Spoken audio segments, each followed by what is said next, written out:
Mais uma aula aqui de artigos 70 a 78 agora. Você pausa o vídeo, faz a leitura aí sem compromisso dos artigos, né? 70 a 79, leitura sem compromisso, sem forçar o entendimento. Depois a gente vem aqui e faz todas as questões sobre esses artigos e ao final a gente faz a leitura em conjunto, destacando o que foi mais importante, né? Lembrando, velocidade 2, para ganhar tempo e repetir ao máximo de forma que fique internalizada a literalidade e na prova vai no automático, tá? Então bora aqui, vamos fazer as nossas questões, você pausou aí, vamos para nossas questões. Questão 262 começa aqui no artigo 79 a 97, classificação dos bens. Então não temos questões tratando de forma específica aqui nessa parte do domicílio. Vou aumentar a tela aqui para a gente fazer a nossa leitura final e vamos lá, vamos lá. Título 3, né? Título 3 do domicílio. Você lembra em que parte do Código Civil estamos tratando? Ó, vamos subir, vamos lá no início, ó. Aqui, ó, estamos na parte geral, tá? A parte geral a gente tem aqui livro 1, que trata das pessoas.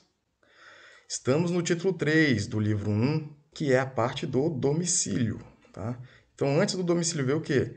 O título 1. No título 1, a gente viu das pessoas naturais, ok? Então, na parte aqui, ó, do livro 1, que é das pessoas, a gente viu primeiro das pessoas naturais especificamente. Depois, aqui, vimos o título 2, que especificamente tratou sobre das pessoas jurídicas, ok? E o próximo título, né, título 2 ali, e título 3 agora, que é o que é? Aqui, a parte específica do domicílio, tá? Então, vamos aprender o que é o domicílio e quais são os domicílios das pessoas, tá? Vamos lá, artigo 70. O domicílio da pessoa natural é o lugar onde ela estabelece a sua residência com ânimo definitivo. Primeira coisa, estamos falando da pessoa, sim, o domicílio da pessoa. Que pessoa? Pessoa natural ou jurídica? Pessoa natural, tá? Então, o artigo 70 está trazendo qual é a definição de domicílio para qual tipo de pessoa? Para a pessoa natural. Então, o que é o domicílio para a pessoa natural? O lugar onde ela estabelece a sua residência e tem que ter o ânimo definitivo, ok? É certo pensar que a residência da pessoa natural é onde ela estabelece o domicílio com ânimo definitivo? Não. É necessariamente nessa ordem, tá? Domicílio é igual ao quê? O estabelecimento de residência mais ânimo definitivo, ok? Esse é o domicílio da pessoa natural. Vamos lá, artigo 71. Se, porém, a pessoa natural tiver diversas residências, onde alternadamente viva, considerar-se-á domicílio seu qualquer delas. Pronto, no artigo 70 definimos o domicílio da pessoa natural e o artigo 71 está trazendo a situação em que a pessoa tenha mais de um domicílio. Se a pessoa tiver mais de um domicílio, pessoa natural, tá? Se a pessoa natural tiver mais de um domicílio, necessariamente ela tem que ter mais de uma residência, ok? E ela tem que viver alternadamente nessas residências, ok? Vamos supor, um exemplo aqui, ó. Aqui, a primeira residência é uma fazenda no Goiás, tá? Vamos supor aqui é uma fazenda no Goiás. Fazendinha. Aí ele vai lá esporadicamente, raramente. É considerado um domicílio? Não, porque ele tem que viver alternadamente. Então, o cara é de negócios, ele tem uma casa no Distrito Federal, outra em São Paulo e outra no Rio. Ele é um homem de negócios, fica alternando aqui, ó, entre essas residências. Então, dentre essas 4 residências de uma pessoa física, de uma pessoa natural, o que será considerado domicílio? Onde ele vive alternadamente, então, Distrito Federal, São Paulo e Rio, tá? A fazenda de Goiás não será considerado domicílio nesse nosso caso, ok? Aqui, ó, risquei a nossa fazenda. Vamos lá, artigo 72. É também domicílio da pessoa natural quanto às relações concernentes à profissão ou lugar onde esta é exercida. Opa, então já mudou um pouquinho a nossa definição. Antes a gente trazia aqui a ideia de residência, artigo 70 e 71. Agora estamos trazendo a ideia de profissão, ok? Então aqui, ó, o domicílio também pode ser definido pelo lugar da profissão exercida, ok? E esse domicílio é considerado para justamente as relações trabalhistas aqui, ó. Entendido? Então, mais uma vez, o domicílio da pessoa natural pode ter como referência tanto a residência como o exercício da profissão, ok? Parágrafo único. Se a pessoa exercitar a profissão em lugares diversos, cada um deles constituirá domicílio para as relações que lhe corresponderem. Perceba o padrão, gente. Perceba o padrão. Aqui nós temos aqui, ó, o domicílio da pessoa natural, residência. Depois vimos quando forem diversas residências. Aí agora a gente encontra aqui o domicílio da pessoa natural, tendo como referência o exercício da profissão. E depois, quando exercitar a profissão em diversos lugares, ok? Vai ter mais de um domicílio também aqui? Vai, aqui, ó. Vai ter mais de um domicílio quando houver mais de um lugar de profissão, ok? E nesse caso, o que vai acontecer? O exercício da profissão aqui no Distrito Federal vai servir como domicílio para as relações de trabalho aqui estabelecidas. E lá em São Paulo também vai ser outro domicílio correspondendo às relações de trabalho aqui exercidas. E no Rio de Janeiro, mesma coisa. Entendido? Maravilha. Artigo 73. TCA por domicílio da pessoa natural que não tenha residência habitual, o lugar onde for encontrada. Com essa leitura, eu te pergunto: existe alguma possibilidade de alguém não ter domicílio?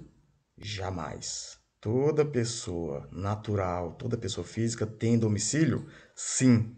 Por quê? De acordo com o artigo 73, mesmo na hipótese da pessoa que não tenha residência habitual, será considerado domicílio dessa pessoa o lugar onde ela for encontrada. Entendido? Literalidade tranquilo aqui, tá? Então, toda pessoa, necessariamente, toda pessoa física tem domicílio. Vamos lá, artigo 74. Muda-se o domicílio, transferindo a residência com a intenção manifesta de mudar. Construindo o raciocínio aqui, ó, construindo o raciocínio. Vimos definição de domicílio como referência à residência. Vimos definição de domicílio como referência à profissão. Vimos que toda pessoa necessariamente tem domicílio, toda pessoa natural, né? E agora a gente está vendo o quê? A mudança, como que ocorre a mudança de domicílio, tá? Então, para mudar o domicílio, o que acontece? Vou botar aqui, ó, MD, mudança de domicílio. Como é que acontece? Tem que haver transferência de residência e intenção manifesta. Somente a transferência de residência é suficiente para mudar o domicílio? Não. Mais uma vez, somente mudar residência não necessariamente não é suficiente para mudar o domicílio. Por quê? Porque para mudar o domicílio tem que ter transferência de residência mais intenção manifesta. Ótimo. Seguindo, parágrafo único. A prova da intenção resultará do que declarar a pessoa, as municipalidades do lugar que deixa e para onde vai. Ou, se tais declarações não fizer, da própria mudança com as circunstâncias que a acompanharem. Então vamos por partes aqui, tá? Mudança de domicílio tem que ter o quê? Transferência de residência mais intenção manifesta. E o parágrafo único vem dizer o quê? Como que prova a intenção manifesta. Ok? Então, para provar aqui, ó, intenção manifesta, primeiro a pessoa natural, declara para as municipalidades em que ela saiu e a municipalidade que ela está chegando, tá? Aqui, ó, municipalidade A, municipalidade B. Ela tem que informar para as duas municipalidades a sua intenção de mudança, ok? Agora, se ela não fizer, como é que prova a intenção de mudar? Ó, a própria mudança. Ó, estou botando aqui agora aqui, ó, um caminhão fazendo a mudança, tá? Então, a própria mudança é uma das formas de provar a intenção de mudança, ok? Tranquilo, artigo 75. Quantas pessoas jurídicas o domicílio é? Pronto. Então, artigo 70 a 74 nós vimos domicílio referente à pessoa física, tá? A pessoa natural, ok? E agora a gente está vendo aqui domicílio, a partir do artigo 75, estamos vendo domicílio quanto às pessoas jurídicas, ok? Então vamos lá. Inciso primeiro, para a pessoa jurídica aqui, ó, a pessoa jurídica União tem como domicílio o quê? O Distrito Federal.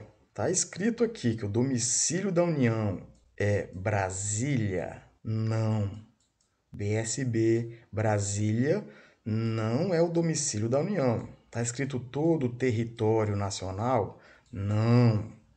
Todo o território nacional não é o domicílio da União. Tá escrito que o Distrito Federal é o domicílio da União. Então, lembrando aqui, ó, lá na Constituição a gente sabe que Brasília é a capital federal, tá? Distrito Federal é a capital federal? Não. Brasília é a capital federal. Mas quem que é o domicílio da União? O Distrito Federal. Muito bem. Inciso segundo. Quantas pessoas jurídicas aqui, ó, estados e territórios, qual é o domicílio deles? As respectivas capitais. Bem tranquilo aqui, né? E mais uma vez eu pergunto, o domicílio da União é a capital federal? Que a gente já sabe aqui, ó, Brasília é a capital federal. O domicílio da União é a capital federal? Não. Domicílio da União, Distrito Federal. Muito bem. Inciso 3, vamos lá. Quanto à pessoa jurídica, município, tá? Os municípios, qual que é o domicílio dos municípios? O lugar onde funcione a administração municipal. Muito bem. Mais uma vez, não confunda, a União não tem como domicílio onde funcione a administração federal. Os estados e territórios não têm como domicílio onde funcione a administração estadual ou territorial. E sim, onde funciona a administração municipal é o domicílio do município. Inciso 4. O domicílio das demais pessoas jurídicas é o lugar onde funcionarem as respectivas diretorias e administrações ou onde elegerem domicílio especial no seu estatuto ou atos constitutivos. Dessa forma, ficou mais livre o estabelecimento do domicílio para as outras pessoas jurídicas, entendido? Por quê? Os entes políticos aqui necessariamente terão como domicílio o Distrito Federal, as respectivas capitais ou o local de funcionamento da administração municipal aqui, correto? Mas, para as outras pessoas jurídicas, onde funcionam as diretorias e a administração, ou as outras pessoas jurídicas também podem escolher um domicílio especial, tá? E isso ocorre de que forma? Com previsão no estatuto ou atos constitutivos. Seguindo aqui, parágrafo 1º. Tendo a pessoa jurídica diversos estabelecimentos em lugares diferentes, cada um deles será considerado domicílio para os atos neles praticados. Mais uma vez, seguindo o padrão. Igual lá na pessoa natural, ó. Pessoa jurídica também pode ter mais de um domicílio? Sim. Quando que isso acontece? Quando tiver estabelecimentos em lugares diferentes, tá? Então, estabelecimentos em lugares diferentes. Estabelecimentos diferentes. O que a gente tem? A gente tem mais de um domicílio, porque os atos praticados nesta localidade será considerado um domicílio.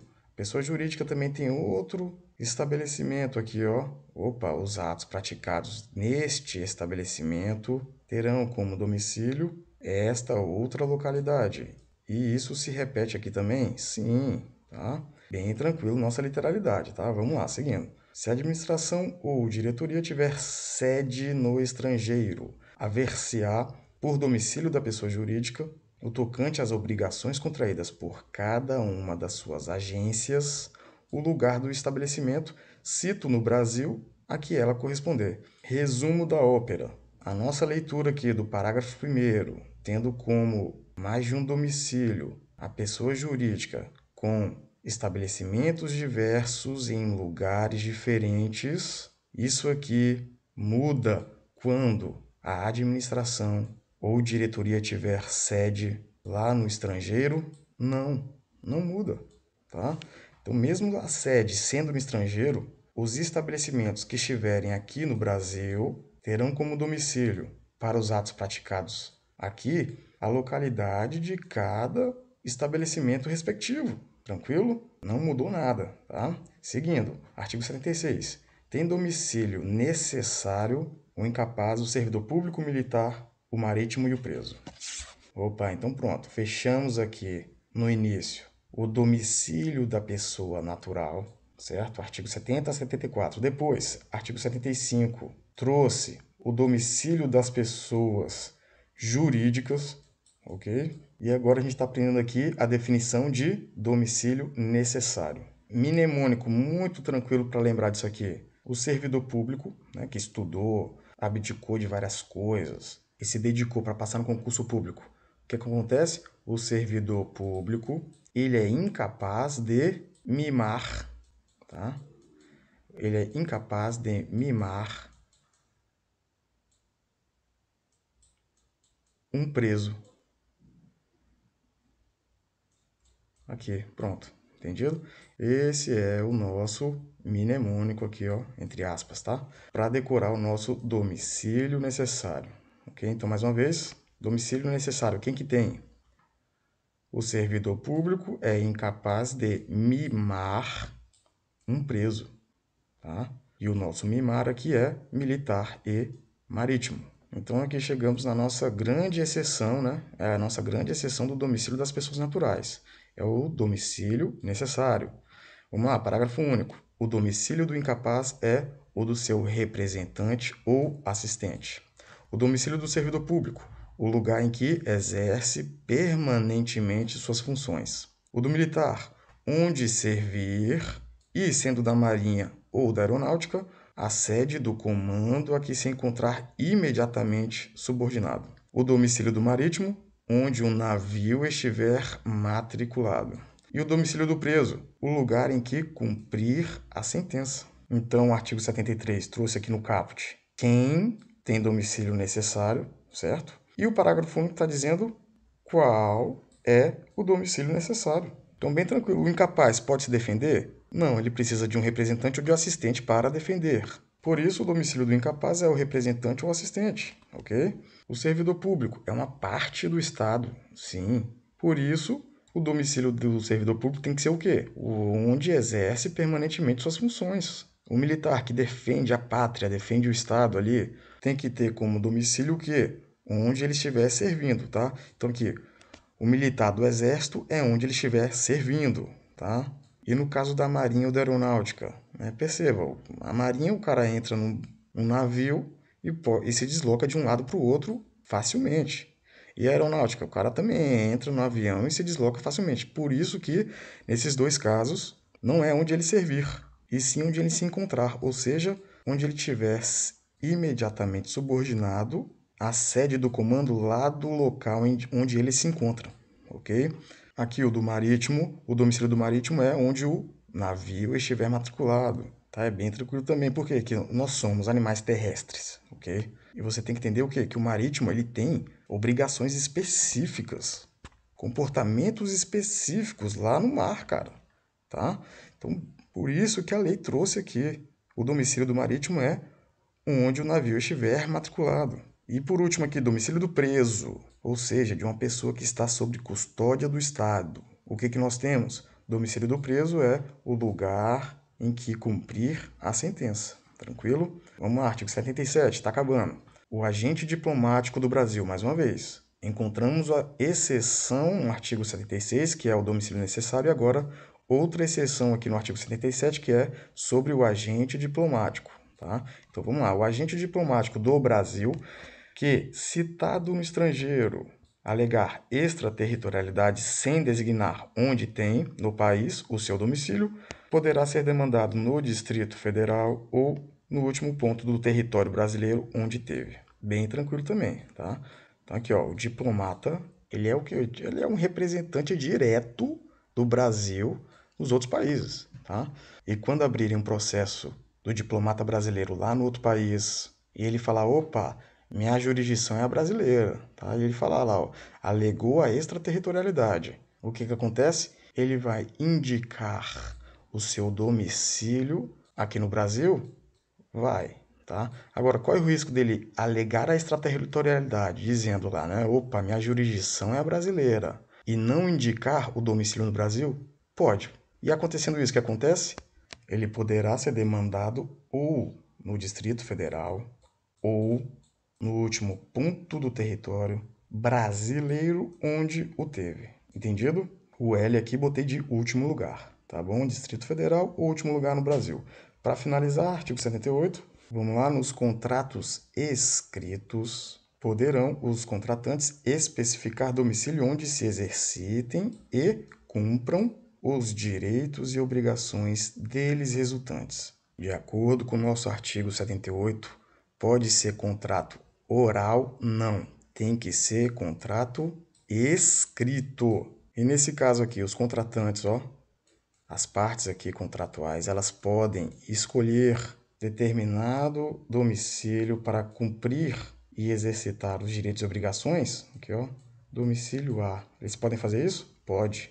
Beleza? Maravilha. Essa foi então a nossa literalidade. Aula bem rapidinha. Forte abraço aí, bons estudos e até a próxima aula.